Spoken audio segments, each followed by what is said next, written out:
they estimate at minimum 2 million gallons of water on this.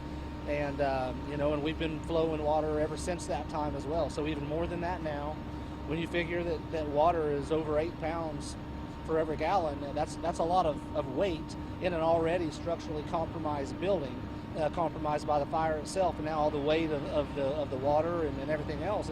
It's just not safe to commit our personnel inside. So again, we'll continue to fight it the best we can from the exterior, and we'll be here as long as it takes. Benny, I think one thing that we had talked about in our morning meeting this morning was, obviously with nobody being inside, thankfully the biggest danger was to your firefighters. I mean, they were out there. I mean, having to go towards all different kinds of angles to put it out.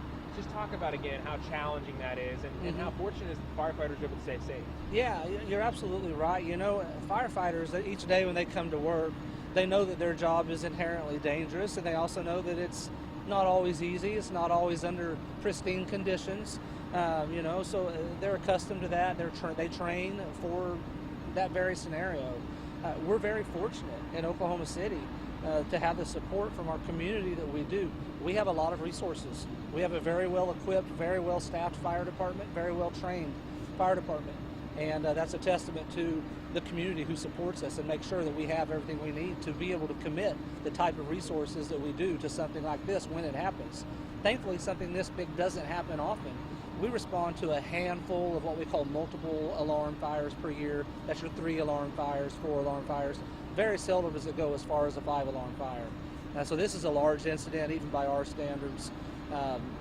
Also, the weather was in our favor, at least. It did not get over or below freezing overnight. That was a big thing, because if you think of all this water that we're using, there's water all over our aerial ladders, all over the ground where firefighters are working. That could have been an ice skating rink, essentially, had it been below freezing, which would have really complicated things. So, some things work in our favor, some things don't, but we adapt and overcome. That's good. Oh, I think you hit everything. Now, essentially. But the biggest priority right now is to make sure that the fire is fully extinguished. But we do have investigators on scene, and they are gathering information that they can at this point. Still way early on that. Right now we're still focused primarily on getting the fire out. But again, our investigators are on scene, and they're trying to gather information even now. So, good question. All right, guys, thanks, Benny. Yep.